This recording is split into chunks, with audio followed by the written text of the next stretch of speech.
এক ভরা মজলিসে এক মহিলা ডক্টর জাকির নায়েককে প্রশ্ন করলেন। তিনি বললেন, যদি আমার এই প্রশ্নের উত্তর দিতে পারেন তাহলে আমি এতগুলো মানুষের সামনে ইসলাম গ্রহণ করব। এখন সে কি আসলে ইসলাম গ্রহণ করবে নাকি সে মিথ্যা বলল? আসুন আমরা সেই ভিডিওটা একটু দেখি। কিছু ব্যাপারে একটু জানতে চাই। যেমন আপনি ভবিষ্যৎ পুরাণের কথা বললেন, 3য় খণ্ডের 3য় অধ্যায় 5 থেকে 8 নম্বর শ্লোক। আমি আপনাকে আরেকটা ব্যাপার জানিয়ে রাখি যে হয়তো আপনিও এটা জানেন। ধরেন ঈশ্বর যে নবীকে পৃথিবীতে পাঠান, সেই নবী তার উদ্দেশ্যে বলা ভবিষ্যৎবাণীগুলো পূরণ করবেন। যদি সেই নবী অর্ধেক বা তার কম ভবিষ্যৎবাণী পূরণ করেন তাহলে তাকে নবী বলা যাবে না। এটা একটা সাধারণ যুক্তির ব্যাপার। এবারে ভবিষ্য পুরাণের কথা বলি। আপনি সেই ম্লেচ্ছ নেতার কথা বললেন আর বললেন তিনি নবী মোহাম্মদ ছাড়া আর কেউ নন। আচ্ছা, আমি আপনার কথার প্রথম অংশটা মেনে নিচ্ছি, কিন্তু পরের অংশটা আপনি ব্যাখ্যা করে বলেননি। এখন আপনাকে বলি, ম্লেচ্ছ একটা সংস্কৃত শব্দ, আর সংস্কৃত ডিকশনারি অনুযায়ী ম্লেচ্ছ শব্দটার অর্থ অনার্য অথবা পাপী অথবা খারাপ লোক। ম্লেচ্ছ শব্দটার এই 3টা অর্থ হয়। তাহলে কি বলা যায় মোহাম্মদ ছিল পাপী অথবা খারাপ লোক? আরেকটা ব্যাপার হলো, এই ভবিষ্যৎবাণীর দ্বিতীয় শর্তটা, সেটা হলো তিনি একটা মরুস্থলে জন্মাবেন। মরুস্থল এর অর্থ মৃতদের স্থান, কারণ মরু শব্দটা এসেছে সংস্কৃত মৃ থেকে, যার অর্থ মৃত্যু। তাই এখানে অবশ্যই আরবের মরুভূমির কথা বলা হচ্ছে না, কারণ সেটা ছিল অনুর্বর ভূমি আর যুদ্ধক্ষেত্র। এরপরে আমি 3 নম্বর পয়েন্টে আসছি। এই ভবিষ্যৎবাণীতে বলা হয়েছে যে এই ম্লেচ্ছ নেতা তিনি গোসল করেন পঞ্চগাভিয়া আর গঙ্গা নদীতে। আর এটা আমরা সবাই জানি যে গঙ্গা নদী, এই নদীটা আরবে নয়, গঙ্গা নদী রয়েছে ইন্ডিয়ায়। এটা পৃথিবীর সবাই জানে। এবার পঞ্চগাভিয়ায় গোসল করা সম্পর্কে বলি। পঞ্চগাভিয়া মানে গরু থেকে উৎপন্ন 5টা উপাদান। এই উপাদানগুলো হলো দুধ, দই, ঘি, প্রস্রাব, গোবর। এখন ভবিষ্যৎবাণীটাকে সত্যি হতে গেলে এই কথাটাও তাহলে সত্যি হতে হবে। আপনি কি আমাকে পবিত্র কোরআনের এমন কোন আয়াত দেখাতে পারেন যেখানে বলা আছে যে মোহাম্মদ গোসল করেছিল গঙ্গার জলে বা সেই 5টা উপাদান দিয়ে, অর্থাৎ দুধ, দই, ঘি, প্রস্রাব আর গোবর? তাহলে আজকে ইসলাম গ্রহণ করব। Thank you sir. বোন, আপনি ঠিক বলেছেন যে ভবিষ্যৎবাণীর কথা বলা হচ্ছে, যদি তার অর্ধেকের বেশি পূরণ না হয় তাহলে ভবিষ্যৎবাণী ভুল। আমি একমত বোন, আপনার সঙ্গে একমত।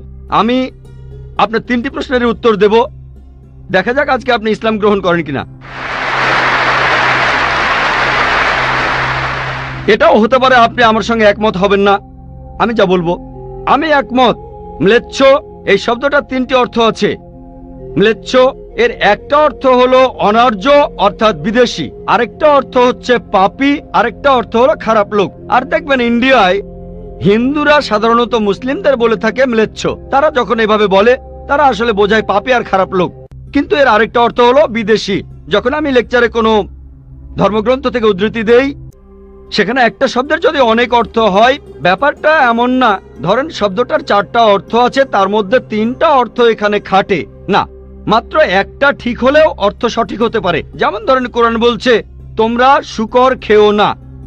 আজকে যদি ডিকশনারি খোলেন, এই শূকর শব্দটার একটা অর্থ হলো পুলিশ অর্থাৎ পুলিশ অফিসার, তাহলে একটা অর্থ শূকর, আরেকটা অর্থ পুলিশ অফিসার। তবে কোরআন বাইবেল এটা বোঝায়নি।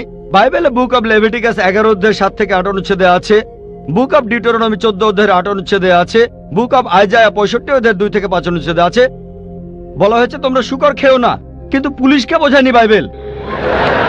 যদি আপনি বিভিন্ন ধর্মের ছাত্রী হয়ে থাকেন, যদি 10টা অর্থ থাকে সেখানে একটা অর্থও খাটে, দেখতে হবে সেটা সঠিক কিনা।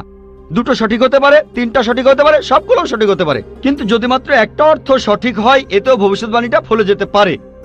আমি আপনার সঙ্গে একমত যে ম্লেচ্ছ এর একটা অর্থ অনার্য, ইন্ডিয়ানদের দিক থেকে একজন বিদেশি। আর আমি আমার লেকচারে তখন বলেছিলাম ম্লেচ্ছ শব্দের অর্থ হচ্ছে বিদেশি। আর আপনি ভুল পথে গিয়ে বলছেন এখানে ম্লেচ্ছ মানে হচ্ছে পাপী। আপনি আসলে এখানে ভুল বুঝেছেন বোন। যদি আপনি বলেন কোরআন আর বাইবেল বলছে পুলিশদের খেও না, তার মানে আপনি বিভিন্ন ধর্মের উপর ছাত্রী নন, আপনি তাহলে এক পেশে। একটা অর্থে যদি ভবিষ্যৎবাণীটা পূরণ হয়। আরেকটা কথা, যদি সন্দেহ থাকে, আমি আরো 10টা পয়েন্টের কথা বলেছি, সবগুলোকে খণ্ডন করতে পারবেন না। আরেকটা বললেন মরুস্থল, এটার একটা অর্থ আমিও একমত, মৃতদের স্থান। তবে সংস্কৃতিতে মরুস্থল শব্দটার আরেকটা অর্থ হচ্ছে বালুময় স্থান। আপনি আজকে ডিকশনারি চেক করেন, সেখানে দেখবেন আমাদের ইসলামিক রিসার্চ ফাউন্ডেশনে এখানে সংস্কৃত ডিকশনারিও আছে। আমি বিভিন্ন ধর্মের উপর ছাত্র, এটা মানছি যে একটা অর্থ হচ্ছে মৃতদের স্থান, আরেকটা অর্থ হচ্ছে বালুময় স্থান। কিন্তু ভুল অর্থটা আপনি নিচ্ছেন কেন? তাহলে তো আপনি ভুল পথে চলে যাবেন। যদি পারমুটেশন আর কম্বিনেশন গুলো দেখেন, অন্য যে পয়েন্টগুলো বলেছি সেগুলো পুরোপুরি সঠিক। এখানে আপনাকে সঠিক উত্তরটা বেছে নিতে হবে। তাহলে মরুস্থল শব্দটার একটা অর্থ হলো বালুময় স্থান বা মরুভূমি। আপনার তৃতীয় প্রশ্নতে আসি, আপনি ইসলাম গ্রহণ করবেন ইনশাল্লাহ।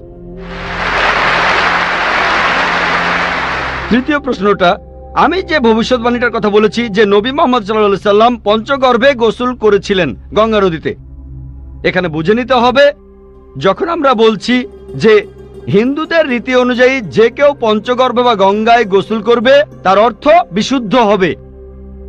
একটা অর্থ শারীরিকভাবে গঙ্গায় ডুব দিলেন, আমারও মনে হয় না নবীজি ইন্ডিয়া এসে গঙ্গায় ডুব দিয়েছিলেন। আরেকটা অর্থ বিশুদ্ধ হওয়া, তখন ব্যাখ্যা করিনি কারণ লেকচারটাই অনেক লম্বা ছিল। এই টপিকটা নিয়ে আমি সারাদিন কথা বলতে পারি, আমি এখানে খুব বিস্তারিত বলিনি। আমি প্রত্যেকটা ভবিষ্যৎবাণী নিয়েই আরো কয়েক মিনিট বলতে পারি, সব মিলিয়ে ঘন্টাখানিক বলতে পারবো। এখানে পঞ্চগর্ভে গোসল করা মানে হচ্ছে বিশুদ্ধ হওয়া। এখানে প্রসঙ্গটা বুঝতে হবে, শারীরিকভাবে গোসল করার অর্থ এখানে বলা হয়নি। আর আপনি গঙ্গার পানিতে ডুব দিলেই বিশুদ্ধ হয়ে যাবেন এমন কোনো নিশ্চয়তা নেই, বিশুদ্ধ না হওয়ার সম্ভাবনাই বেশি। এটা হচ্ছে হিন্দুদের রীতি অনুযায়ী বলা। তাই এখানে ভবিষ্যৎবাণীটা বলছে যে নবী মুহাম্মদ সাল্লাল্লাহু আলাইহি সাল্লাম পঞ্চগর্ভে গোসল করেছিলেন।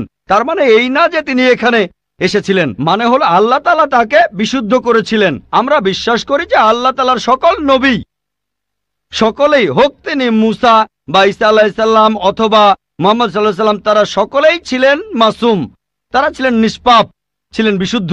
তাহলে আল্লাহর সকল নবী, আল্লাহ যাদের পৃথিবীতে পাঠিয়েছিলেন, আমরা মানি যে তারা সকলেই নিষ্পাপ, সকলেই মাসুম, সকলেই বিশুদ্ধ। তাহলে আপনার উত্তরটাও পেলেন। আশা করি ইনশাআল্লাহ আপনি ইসলাম গ্রহণ করবেন।